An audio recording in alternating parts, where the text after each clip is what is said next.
All right, on to Wednesday the 10th. This is our full body, but this is going to be a core day. So all the things that we do today are going to be working our core. 5, 6, or 7 rounds, your choice. 12 alternating Russian, sorry, I said that totally wrong. 12 sit-up Russian twists, 12 kneeling teapots per, 12 leg lift with a press, and 12 cross crunch to kick per. Okay, sit-up Russian twist. I like to hold a lightweight, like a 5-pound when I do this. So sit up, twist, twist, down. Up, twist, twist, down. Kneeling teapots.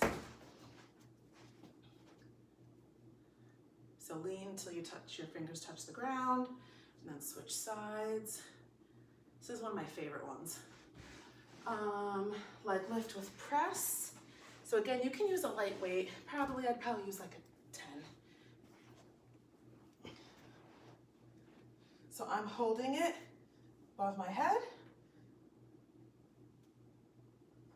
Press. Press. Press. And cross crunch to kick.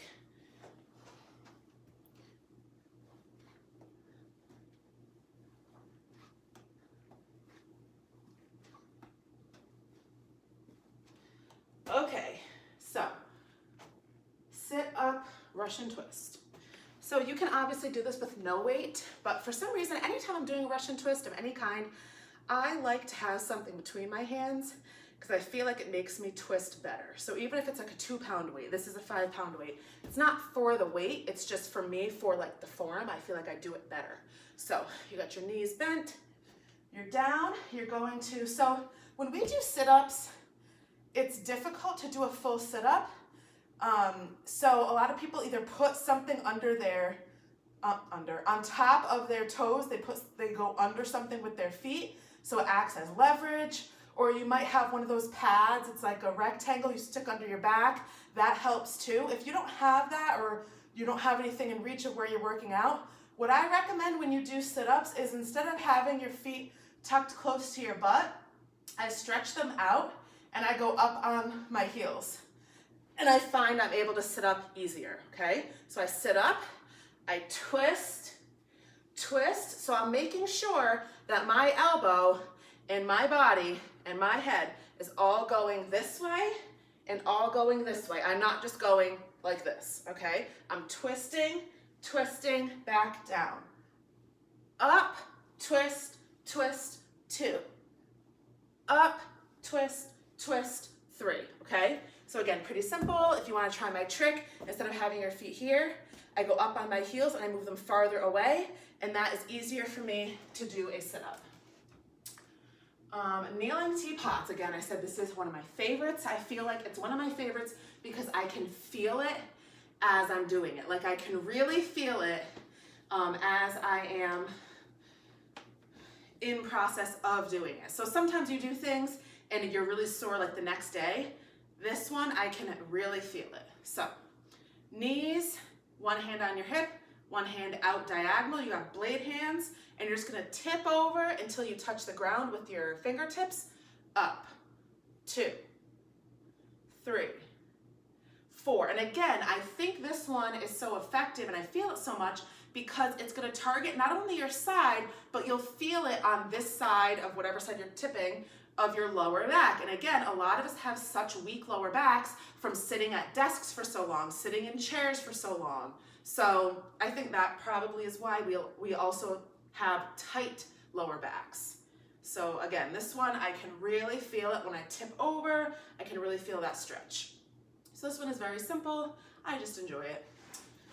Then we've got leg lift with a press. So your press doesn't need to be heavy. Your press, the reason that we're even holding a weight above our head, number 1, is because anytime you are doing that, or you're doing 2 things simultaneously, it is better for your core because your core has to constantly stabilize itself because you're doing multiple things versus if you were just doing one thing. So it's not so much about the press, it's about working our core. And then it's just an added benefit that you're using your arms. So you're gonna hold the weight above your head. You have your legs up. You're gonna go down, but don't touch the ground. Lift up, down, up. So it's basically down, up with your legs, down, up with your arms. Down, up, 1. Down, up,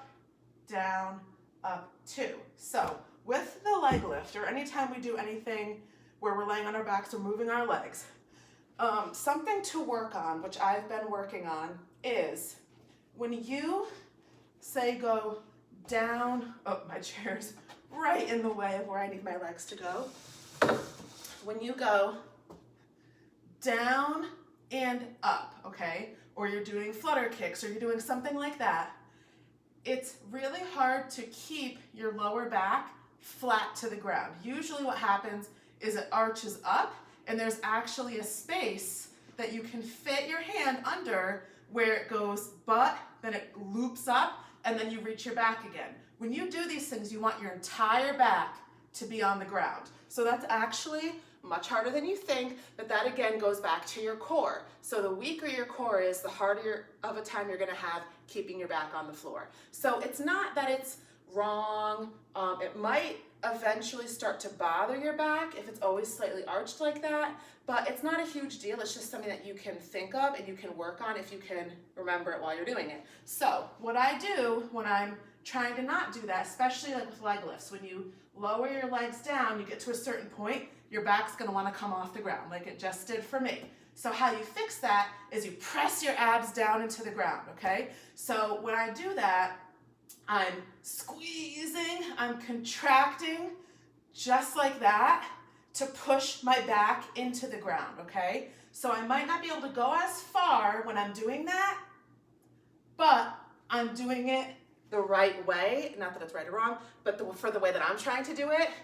So that's okay too. So like I said, I noticed that when I go, the farther down I go with my legs, the harder it is for me to keep my lower back on the ground. So if I want to work on that, I'm not going to go as far, and I'm going to contract, and you want to think about, so you know how you ever do something and they say, oh, think about there's a string pulling you up. This is the opposite. There's something sucking you down to the ground. So the easiest way, again, to do that is to go from here to here, okay? So you're squeezing, you're contracting, and that's gonna push your back down to the ground, okay?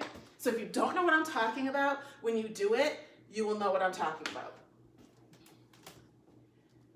And lastly, we have cross crunch to kick. So again, you're gonna do both sides. So you're going to lift. So you're basically gonna do opposite elbow, opposite knee. So you're gonna lift this leg and you're gonna crunch to the elbow. So we're gonna crunch, crunch, okay? That's your crunch. And when you come out of your crunch, you're gonna kick and tap that foot. So crunch, I'm very wobbly today. Crunch, kick, 1. Crunch, kick, 2. Crunch, kick, same thing on the other side. Crunch, kick, crunch, kick, crunch, kick. Now this one is gonna secretly work your legs, because when you are doing all this crunching and kicking on this side, your foot keeps coming off the ground, so all of your weight keeps getting transferred to this leg. So your leg is actually doing like a hold while this one moves. Then when you switch sides, same thing. This one is doing all the work while this one is flailing around. So you're gonna notice that while you're doing it, your leg, like the top of your leg, might actually be burning more than your abs are, because it's holding all that weight all the time, okay? And then that's it. I thought we had part 2, but we don't. So that's your core day.